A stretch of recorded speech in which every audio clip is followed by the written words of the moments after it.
What is up, everybody? Good evening from Green Bay, Wisconsin. Welcome to the Cheese Talk podcast. I'm your host, Brian, and today I'm joined by return guest, Mr. Todd Friedel, fellow Packer fanatic. How's it going, Todd? Going great. Enjoying the weekend of stress-free football after the Packers won on Thursday. So it's always a good time. For sure. Let's about that game on Thursday. What are your thoughts on the performance of the Packers? I love Matt LaFleur when he is all gas, no brakes, right? Yeah. But to think that Matt LaFleur was like, I don't know, on X, looking at all the comments about how he should be fired because he's not all gas, no brakes. We can't take we cannot take credit for the fact that that's the way that game played out. I think he's a smart enough coach that there's a different way to win.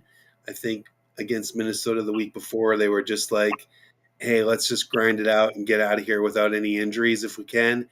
And then with Detroit, he wanted to go in and out Dan Campbell. So I think that worked out really, really well for him. It's funny you mentioned Dan Campbell outdoing Dan Campbell. Dan Campbell outdid himself on that 4th and 3.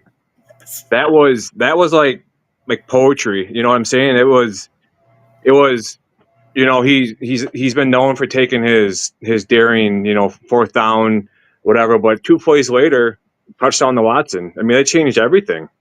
Yeah. I mean, it's just I don't get it. I guess Dan Campbell, he's gonna let them worry about their coach, and we're used to going for it on 4th down and getting first downs lately. So I don't know. What do you think? I would much rather be complaining about a coach who was less aggressive than on one that was more aggressive, right? Because I don't think Dan Campbell can bring it back some, right? I think he's got to continue to press forward and lean into who he is. And I think that LaFleur can, accelerate when needed and then back off when needed as well. And I think that gives us more flexibility as a team and a better understanding maybe of approaching each game differently per the opponent. Right. Got a comment here from True North Packers fan that Bull Melton was the second leading rusher or second leading running back in that game. Yeah, I mean, he's got the speed. It's about the time they threw him in the offense a little bit. It's whatever LaFleur had, whatever the game plan he had from start to finish was just, I thought, was probably his best called game all year. I agree. I absolutely agree. And I think, too, that moving forward now you've put things on tape that other teams have to account for. And breaking tendencies, I think, is the thing that pushes teams past other good teams this time of year, right? Like if you look at just the Cleveland game that just happened this afternoon, right? With Shedeur Sanders as okay, I'm sorry, I'm laughing. With Shedeur Sanders as a quarterback, they ran the ball like 7-8 straight times, and then they did a play action and got a touchdown, right? And the dude was wide open. Wide open, and it's just like for whatever reason, they just thought they were going to run the ball again. So they just had to break the tendencies. They had to do the things that the defense was not expecting at the time, and that allowed a quarterback who's starting his second game of his NFL career to have a really good looking touchdown pass. Yeah. A controversial touchdown in Thursday's game was Dontavian Wicks in the corner of the end zone. It was such a bang play. I mean, from what I saw, he had possession when his first foot hit, then his second foot hit. I mean, you've seen that call a touchdown so many times in the NFL, and you've also seen it called not a touchdown. What do you think? I thought it was a touchdown immediately. Of course, I'm biased looking through, green and gold glasses, but yeah, I mean, when the ball hit his hands, his foot was on the ground. I mean, so there's one, and there's the second one. And the third one that went out of bounds, I mean, he already had 2 feet in, so I didn't think it was a controversial call.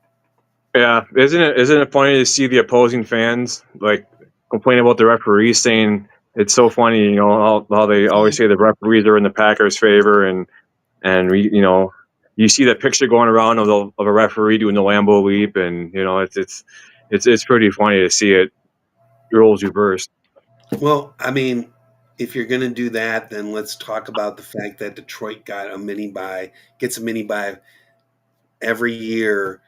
I mean, not this year because they have to play again on Thursday night, but almost every year Detroit gets a mini bye because they always play on Thanksgiving. Like they, for the last 50 years or however long they've been having the Thanksgiving game, right? So, I mean, it's tradition. I understand, but that also gives them an advantage the following week because they've always had that. Now, historically, it hasn't been an advantage because they haven't done anything with it. But at the same time, they still always get 10 days between Thanksgiving and the following Sunday that they play. And so, I mean, if you're going to be a whiny Lions fan and finally be able to take the bag off your head and actually show your face amongst the NFC North, well then hey, let's talk about actually who's had the advantage for 1 week out of the season for the last 50 years. And then what's also funny is when they bring up the injuries, because look at the guys we have out. Oh my gosh. And then, so the injury part is so funny. What was it last year? The Lions were the number 1 seed, right, in the NFC, and they lost whatever to the Niners. Oh, look at we had these many guys out in injury. I mean, you look at back into. I mean, I'll bring up 2010 because it's relevant. The injury list. 2010, we had how many guys out, and we found a way to win, right? Absolutely. And we were a wild card team, and we ran through the playoffs and won it all. So don't use your excuse, and then we say, well, this is what we had in 2010, and say, well, that was 15 years ago. But I'm just validating that injury report's an injury report. It is what it is, Yeah. And I mean, I love the meme of the Lion King where Simba's looking off to the dark shadows and asks his dad what's out there. And his dad says, that's the Super Bowl. No Lion's ever been there. So, yeah, right. My favorites. Yeah. Another interesting point here by True North, like, what is a holding call nowadays? You know what I'm saying? It's Parsons is getting mauled out there, and he's still found a way to make an impact. I liken Micah Parsons to Giannis, right? Like Giannis can't get a call, Parsons cannot get a call, right? Like the referees and the umpires have gotten together and have decided that Giannis doesn't deserve a foul because he's so darn good and so darn strong. And just like the NFL referees have gotten together and decided that Micah Parsons doesn't get a holding call because he's so darn fast, so darn strong that, what's holding for someone else is not holding for him because he's just too good, right? So, I mean, you're triple teaming the guy. He's still getting through and wrecking bodies and knocking people over. So, yeah, I think Parsons is the Giannis to the NFL, to the NBA. So, that was classic against the Vikings when he took the 3 linemen bowling. He knocked the one over on his back. That was there was a couple of first-round draft picks in there, wasn't there? That he knocked over. Yeah. That was crazy. I think definitely glad we made the trade for Parsons. Oh my gosh. It'd be nice if when he's taking on those triple teams, it'd be nice if Rashawn Gary would join the party and go after the quarterback, or Yeah, I think that's coming. I think it's going to have to come. I think with LVN being back, hopefully this week against the Bears. I mean, you got the two Georgia kids that are going to have to step up. I mean, you're talking about, Nazir Stackhouse and Brinson. Like, they're going to have to bring it around along with Colby Wooden and Brooks. I mean, yeah, like everybody's got to step up now. It's just a matter of being able to stop that run game with Chicago. That's the thing that we've got to do. And then a couple weeks later, we've got Lamar Jackson. You're going to have to stop that, that quarterback from running too. And I haven't watched Denver enough to know what Denver is, but they've got a winning record. And yeah, they're decent, but they've had a couple bad games. But every team does, not every team's perfect. So, you mentioned people that stepped up. I think I mentioned in my last podcast that we had to put a spy on Jahmyr Gibbs. I think Adrian Cooper did a pretty good job mirroring him on the run plays. Side-to-side speed, I think he held him up pretty good considering the week before Gibbs just annihilated whoever they played. You know what I'm saying? The Giants, yeah.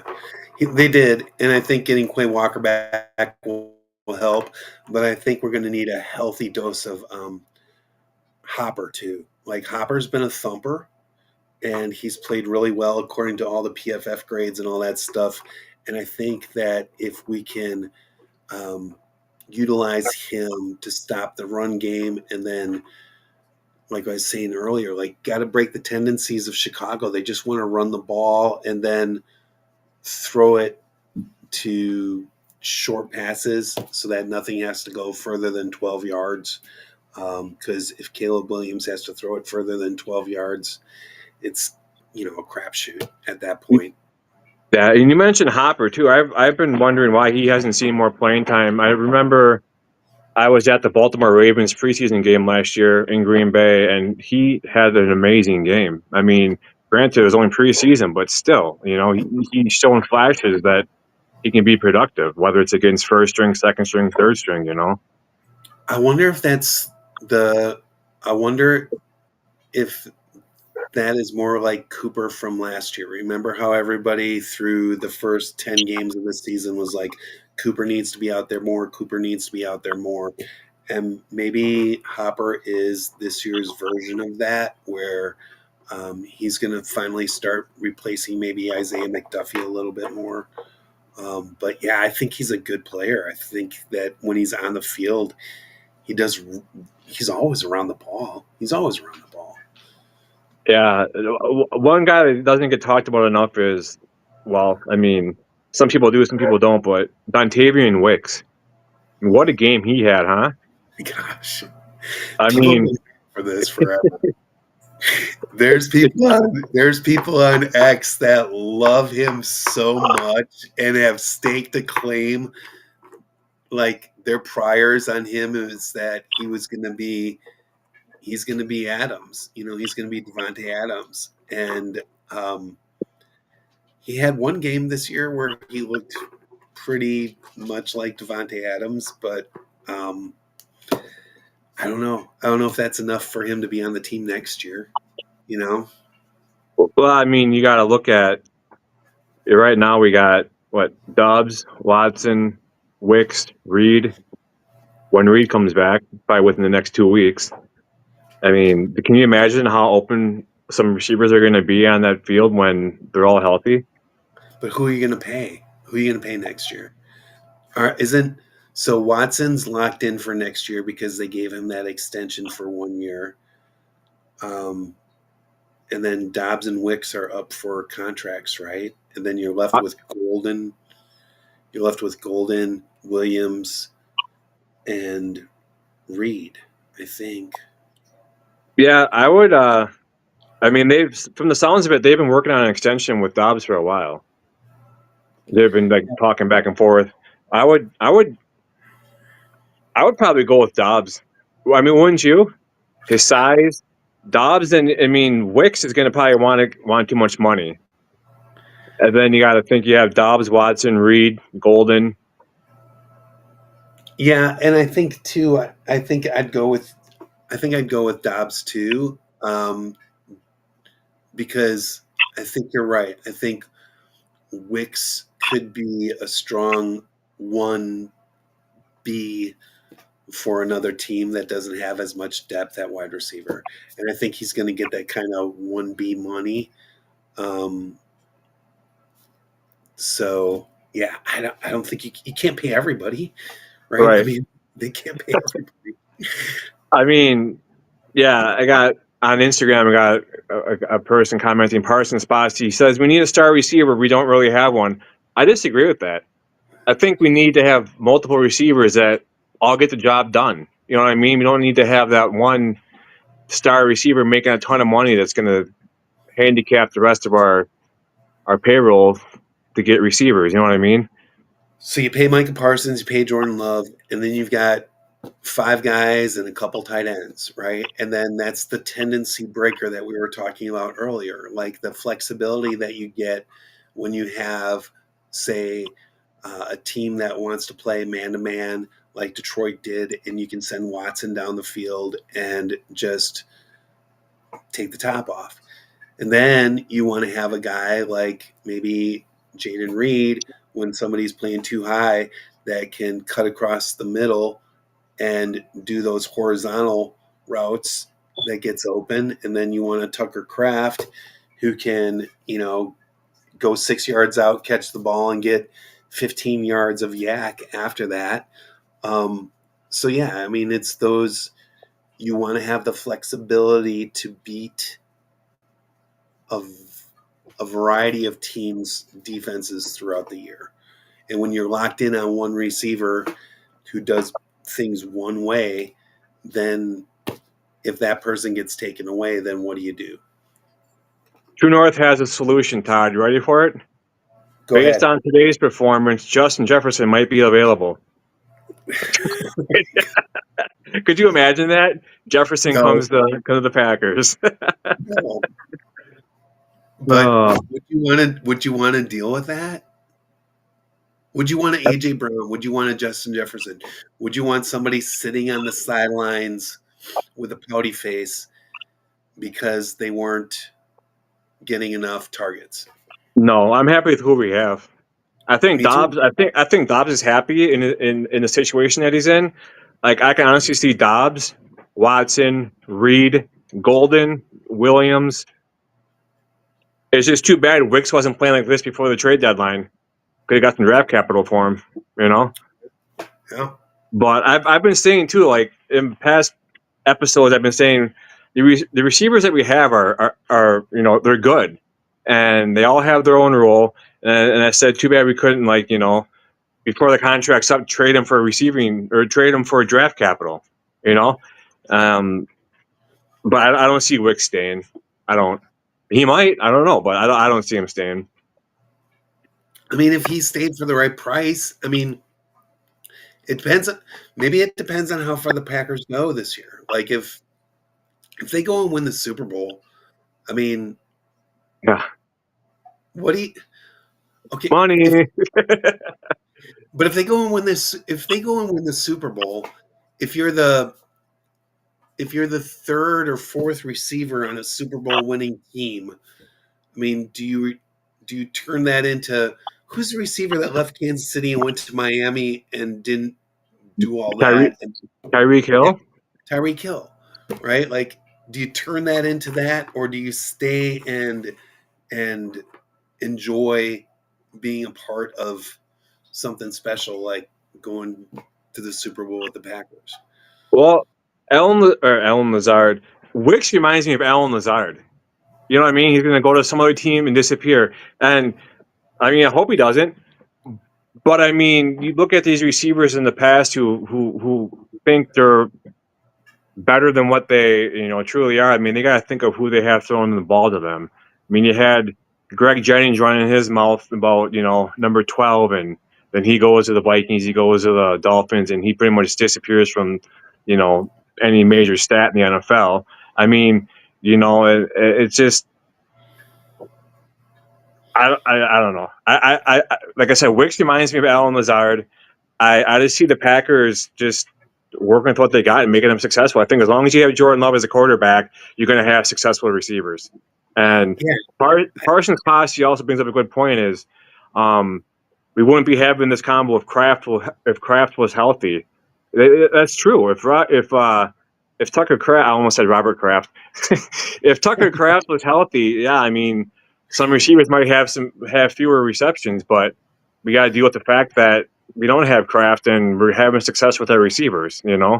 So And Kraft is not a replaceable person, right? Or he's not a replaceable player. Like Luke Musgrave cannot be used as a Tucker Kraft, right? Wilds and whoever else they have playing tight end cannot be used as a Tucker Kraft, which is why they've gone to 6 offensive linemen a couple times, right? So Kennard yeah, has to come in there and block because none of the tight ends can block as good as Tucker Kraft blocked, right? So, yeah. True North Packers fan, time to invest in Anthony Belton jersey stocks. Hey, might have a good point there. You never know. No, and I mean, you know what's crazy is two people that I think of right away. Obviously I said one with Wicks and Lazard, and then Tucker Kraft and Robert Tanyan both had the same numbers. You know what I mean? Yeah. 13 and 85. And Tanyan was doing amazing, and then he had that injury, and he came back not like his old self. But I mean, I hope Tucker Kraft comes back. To his former self when he comes back, but those injuries can be tough to come back from. Yeah. Yeah. And but Tucker Kraft is such a legacy already, just from the unique perspective of where he came from with South Dakota, playing, 9-man football or whatever the heck he played, and doing all that, and then making it to the NFL. And so, if he ends up having a very short career, I think it would be a very much a people would still fondly remember him because of his story, right? His story is really a good story. Absolutely, the picture of him in camouflage in the tailgate of a truck with the Bush smoke Light. with a bush light and a cigarette. That's classic Wisconsin for you right there. There you go. Nothing screams Wisconsin like that. But no, I think what the Packers are doing is obviously working. Um, you know, uh, it just goal knowledge just got to be make the playoffs. It shouldn't matter what seed you are, just get in there. You know, so it, I don't think it matters what seed you are no, for the team, but I just want to shut the Bears up. I mean, I just want to shut the Bears fans up, and I'm tired of the all of the priors, right? So everybody in Jordan Love's first 8 games had this conclusion of what type of quarterback he's going to be. And they planted their flag on who he was going to be after 8 games. And no matter how he plays the following 2.5 years, nothing can break that. And the same has hold true for Caleb Williams. Caleb Williams' first 8 games, people planted their flag and they said that he was going to be this great quarterback.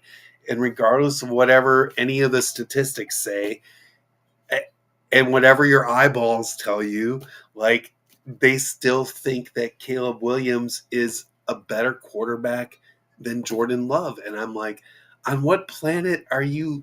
Like, where are you watching this game from? Because I I don't see it. I've never seen it, and I don't think that I don't even think that we should be having these conversations of comparing the two because I don't think it's even a legitimate comparison. yeah, I think you got to send McKinney off the edge like we did in Detroit, and just, I mean, a football tackle, of course, but get after him, get him rattled right away. You know, it's I I don't know. Maybe we can borrow Brian Branch for a game against the Bears. Oh He can my go out god! there and lay out Caleb Williams. When Since I he got so much pushback from my my post on That post is social. legit. Why are you getting pushback from that? Oh, What I were got I people got saying? over like 60,000 views on Instagram, and people coming after me, telling me I don't know football because whatever. And I mean, when you launch yourself head first at somebody, I don't care. It's either you know, I mean, whatever. Oh, He's launching himself knee high. if Jacob's wouldn't have shifted to the side, it would have hit him right in the thighs, and I mean, okay, so I mean, there's a reason why they banned you from hitting quarterback below the knees. Why shouldn't it be somewhat of a illegal hit if you go for anybody below the knees? You know, It's the launching part that upsets me, right? Like that to me makes it premeditated, right? yeah. When you're leaving the ground and you're eyeballing somebody's knee, like that makes it premeditated. It's one thing if you roll up on somebody, it's another thing if you're taking on a block and you shift to the left and you're grabbing somebody's thigh and their knee or whatever. But like when you've got a clear shot at somebody and you're leaving the ground, that to me makes it premeditated, and that to me makes it um less of an accident. It's not an accident that those things happen. It's not. And even go back to last year. Oh, you're going back to last year? Yeah, I am, because you want to know, he launched and he went helmet to helmet. In college, you get ejected for that. So I mean, if they do it in college, you should do it in the NFL. I mean, it's just. I mean, you got stories of players that are out there, CTE and at 40 years old. I mean, it's. I don't know. I'll never have respect for Brian Branch. You know, he goes around, him and Kirby Joseph. You know, he went for Tucker Craft's knees last year. Then Yeah, he ripped his helmet off in the first game this year and threw it. It's I and why do you have your mouth guard in your helmet? That looks stupid. You know, that's that's a dumb look. That's a dumb look. but yeah, I don't know. I just that and I go back to that's all how they're coached. That's how Dan Campbell is. People can deny it, but it's true. If he didn't coach him that way, he'd be out there. Whatever.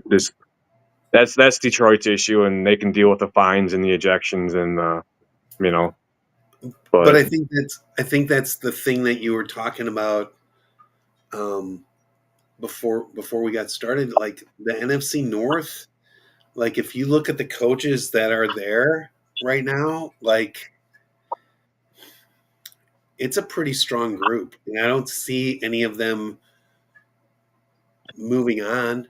Right? Like I don't see anybody. I think for the next 3 or 4 years, the coaches that we have in the NFC North are going to be the coaches that we have. And I think that then that goes back to those tendencies that we talked about, right? Like who Dan Campbell is and who Ben Johnson is. And, you've got who the Vikings are with or without a quarterback, right? Like, I mean, they let two other quarterbacks leave their building who are playing great right now for other teams. And, yeah, they just, I don't know. I don't know. The coaching in the NFC North is pretty, I think, pretty locked in for the next 5 years. yeah, I just hope. I mean, this is like the most aggressive I've seen LaFleur call a game in a while, and I was never on the he should be fired, but it's like he should. I know he's a good play caller, and I've said before on previous episodes that he like we hate him when we play bad because he's calling the plays, and we love him when they look good like they did Thursday because he's calling the plays. It's just we ride and die with LaFleur's play calling sometimes, and you just gotta go with it, because I mean what he can call, what he can do with his offense. I just think sometimes that we get lost in the fact that you know we let Well, our emotions get the best of us. here's what I would like to know, because I don't know if I've ever heard anybody discuss this or not, but I know special teams has issues and will always have issues for as long as I live because they've had issues since Desmond Howard left. So, but that being said, like, what's the assistant head coach do? Like, what's he doing out there if he's not helping LaFleur manage the game? Because if LaFleur could just concentrate on play calling and didn't have to worry about, do I challenge that call? What's the down and distance versus what we've got left on the clock? What do we like? How is that interaction? What is that interaction that takes place? Because to me, an assistant head coach should be the one that's helping you manage those game decisions that are immediately going on, right? It's a And good question. I haven't been a fan of him for a while, so what are we? He's the highest paid special teams coach in the NFL. And we have crappy special teams. I mean, our punter's good. Our kicker was good up until 6 games ago. And we found a great substitute teacher to kick. But I mean, it's just, I don't know. It drives me crazy that guy has, that Rich Bisaccia has a job that I can't yeah, figure out what his job is. Right? Like, it drives me crazy. yeah. It's like you got to think about what does he do, and you think about the couple of blocked field goals, extra points cost us how many games? The Browns, the Yeah. Cowboys. It's All three of our all losses and all ties. Yeah, it came down to kicking. It's just insane. But here's if the Bears get a new stadium and it's indoors, like, how much do you think that changes that the Packers are the only outdoor venue in the NFC North? Like, does that change things in our mindset as far as like how physical the Packers are? Because no, they're I don't think so. Because you look at it this way, Todd. Packers they play good on turf. You know, look at what they did in Dallas. I mean, if they're on their A game in an indoor stadium, they're going to be running. Look what they did against Detroit. You know, I mean, if anything, it'll make us better. But but then look how bad Soldier Field was. Look how bad their turf was a couple years ago. You know. yeah. But if then they have to come to Lambeau and they have to play outside. So if we can be a good turf team and be a good outdoor team, I think that gives us an advantage over, you know, the other teams because they don't have to play outdoors. Yeah, I mean, Packers. You know, obviously, we know players in college, they come from all over the U.S. and they've played outdoors and they played in snow, they played in rain. I mean, just how well you have your team prepared for it. You know, it's I don't think an indoor game against the Bears is going to hurt us. I'll never see Lambeau in our lifetime be covered. It's always going to be in the elements. That's just what Green Bay Packer football is. You know, I don't know. I think the Packers are faster in turf. And they seem pretty physical on defense this last week too. So Do you think that was a problem with the early Favre Packers? That's why we couldn't get past Dallas, because we were built a certain way to play outdoors, and then we would come to Dallas and just not be able to win in the playoffs. that's a good question. I remember being young and hating the Cowboys for the simple fact that we always had to go down there, always, whether it was in the playoffs or obviously that's because of seeding, but even just the schedule when it came out, you know, regular season game in Dallas. Why? I just think, I mean, Dallas. I mean, they had a good team. I mean, look at all the guys they had on Dallas: Aikman and Harper and Urban and Smith and Leon. I mean, they had a hell of a team back in the '90s, and they had a good coach too. You know, I mean, Yeah. was Jimmy Johnson better than Mike Holmgren? I mean, he might have been. You know, but I mean, it's just how you prepare your team, and you know, it's I don't know. I don't think the venue had an issue with how we played. I think it was just coaching and how you prepare your team. In all honesty, Yeah. what do you think? Probably make too I probably make too much of that in my head, right? Like, because when I was growing up, the Vikings played outside, Detroit played outside, Chicago played out. Everybody played outside, and then things started going indoors, and it was always the chatter. It was always the thing that the talking heads talked about. So it's probably too much of a. It's probably plays too big a role in my head because I'm old. But like you were saying, like college players now play on all different types of venues in all different types of weather, indoors, outdoors, on turf, outside on turf, which never used to be a thing, right? Like every outdoor stadium used to have grass, but now outdoor stadiums have turf too, you know. By the way, the New York Giants, oh my gosh, like all the players complaining about playing in East Rutherford, New Jersey. Holy crap. Yeah. That was pretty amazing. Ask Aaron's Achilles, you know.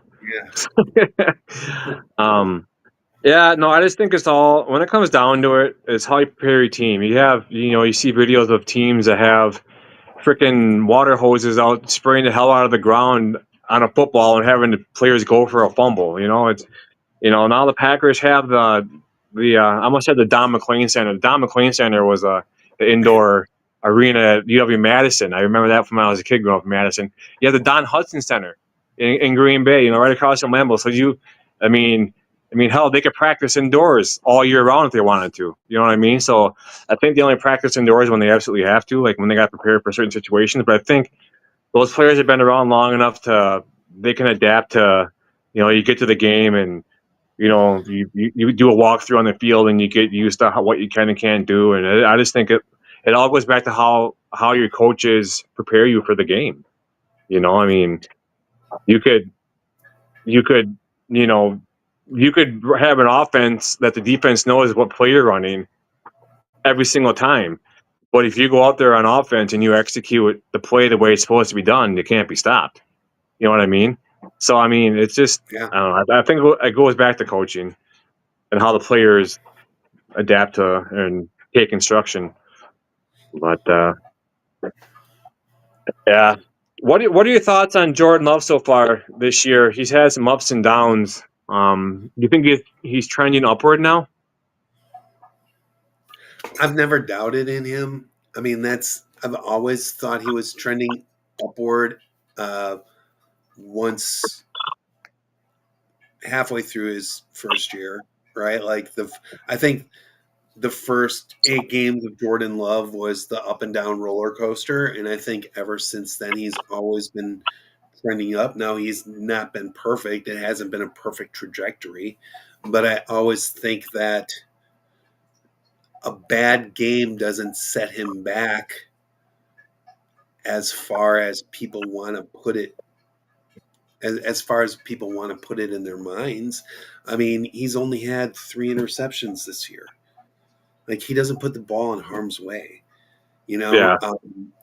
But because of those first 8 games of his career, everybody thinks that he's just chucking it up there 50-50 balls, and he's not. I mean, does he? Yes, he does. And is he more willing to put the ball in harm's way than Aaron Rodgers was? Yeah, he is.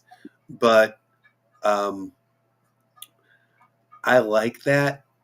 I like his um, I like his mindset that he's going to go for it and let his guys try to make a play versus I want my stats to be good. I don't want my passer rating to go below a certain percentage, so I'm going to just chuck it out of bounds, right? right.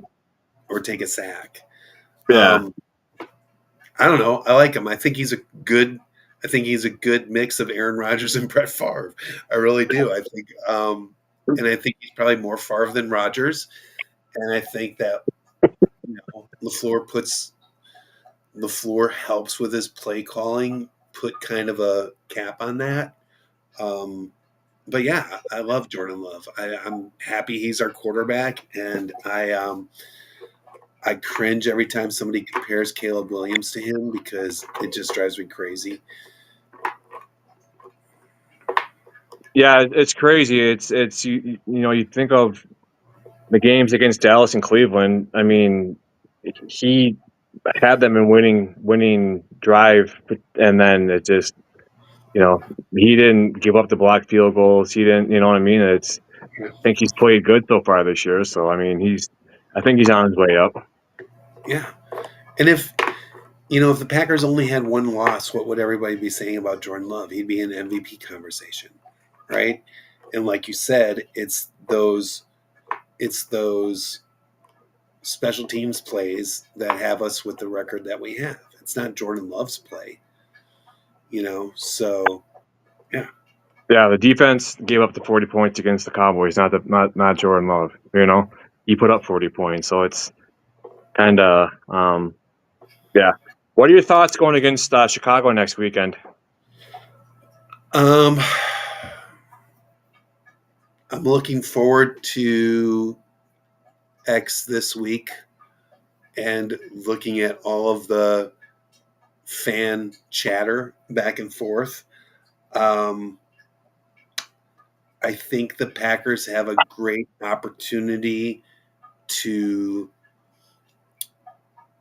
little brother Chicago, like not so quick here. Like this isn't just yours for the taking. Maybe slap that hand a little bit when they're going for the second pork chop and it's yours. You're older. I don't know. I just I think there might be a little bit of coaching. There might be a little bit of coach uh, rivalry going back and forth there because of what Ben Johnson said when he took over in Chicago and what he said about LaFleur at the beginning of the year, and how much he enjoyed beating him. So I hope LaFleur brings that same energy he had for Dan Campbell to Ben Johnson. Right. Yeah, I think we're going to be surprised on our game next week, and hopefully it's a good surprise. We're going to wrap it up with your final thoughts against the Bears on Sunday. Um, I'm gonna go with the defense having two takeaways, an interception and a strip sack fumble. Strip sack fumble caused by, let's go with Rashawn Gary, because Micah Parsons gets double teamed. So strip sack fumble, INT. We're going Packers, say 26, Bears 13. You're not going to put the Packers at the 27-point mark? No, I almost did. I almost did, but I held back and I just went with the 26. I didn't want to jinx myself. Yeah. I don't know. I think the Packers are going to show us a different team than we've seen all year. I think they're going to come out on top. They're going to put little brother to bed, hopefully, and they're going to come and get Caleb all flustered and make him make mistakes. And I think we're going to score probably in the 20s. I'm going to go with 28-17 Packers. I just want to see all the Chicago Bear fans on Twitter just have to Meltdown. be quiet for a month or for a week, and then we play them again. Of course, they'll be chirping the week before we play them in Chicago, but then hopefully after that it's done. For sure, yeah, absolutely. I don't know. I'm hoping the Packers just come out with just hit him in the mouth right away and don't give up. Yeah. Maybe pull a couple of Brian Branches and No, that's a dirty way to play. I shouldn't have said that, but I think it's funny. But no, I see the Packers are getting better as the year goes on. Hopefully they're learning from their mistakes like anybody should, and I think LaFleur is calling a good game. I think he gets competitive depending on who the coach is, and I see them being successful on Sunday. So let's hope for a Packer win. So I agree, and I think that's really interesting that you brought that up. That LaFleur taking it personal against another coach may be the maybe the secret sauce because he does so good against Kyle Shanahan, right? Like he does really good against really good coaches. And maybe that's something that's not looked at enough about how well the Packers play against coaches who Matt LaFleur maybe gets compared to or always gets put up against as far as like, are they good coaches or not? Because he does good against Andy Reid too, right? Like the Yeah. Packers, LaFleur, like I never thought of that before. Good for you. Yeah. But no, I appreciate it, and yeah, I appreciate you being on tonight. I know we usually go on Saturday, but you had stuff coming up, so I was able to adjust my schedule and get you on tonight. And I I, look forward to having you on in the future. Maybe we can talk more Packers and maybe the state of Wisconsin Badger football since their season ended, and we'll wait a couple of weeks to see all the transfer portal news and hopefully by the Bucks getting back Kevin Porter Jr. and Giannis coming back from his injury, they're not gonna go on an 8-game losing streak again. And the Brewers, they've been kind of quiet lately, but obviously the season's over with. But yeah, looking forward to having you on in the future. And yeah, anything you want to say? Where can people find you at? well, I've started my new. I changed my Twitter name because I could not just.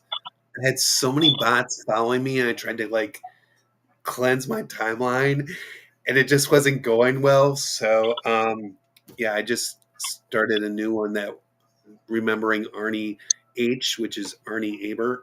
So the first great Packers quarterback from the 1930s. So, yeah, every twice a week I'll post some random thing about Arnie Aber on there, and maybe I don't know, maybe design a children's book to go along with that. I don't know. I think we need to get young Packer fans. Uh, I think we need to get the Packer fans younger. So like, I need to like come up with some way of having like a children's book series about all the great Packers from Curly Lambeau through Bart Starr and Ray Nitschke and all that, and have this like series of Packer children's books about all these great Packer players, so that we can start indoctrinating children younger into the green and gold. Yeah, we should yeah, do some mass production on YouTube, do a big YouTube video, and get sued big time for using the likeness of different players, right? We could just draw them like South Park characters or something Yeah, like that. just just pay me in cheese. Pay me in cheese. That's all. Hey, That would be hilarious. what you tell me in the messages before we went on about what you're going to change your name to? Oh yeah, I was trying to come up with something for a new Twitter or a new X account name, right? So I was thinking, Todd, what does Todd rhyme with? And then I was like, well, Todd rhymes with pod. And then I was like, Cheese Talk Todd. Like I need to hit up Brian and ask him if I can be Cheese Talk Todd instead of Cheese Talk Pod. But yeah, I went with Arnie H instead. So, Yeah, but that's funny. I should have reached out and asked you for that one. But Yeah, yeah. I got a good chuckle out of that one. That was pretty funny. All right, Cheese Talk Todd. Well, it's been a pleasure, and yeah, hopefully the Packers come on top on December 7th against the little brother down south, and hopefully we have something good to talk about after next week's game. And look forward to having you on in the future. And go Pack, go! Go back, go. Thanks, Brian. Absolutely, thank you.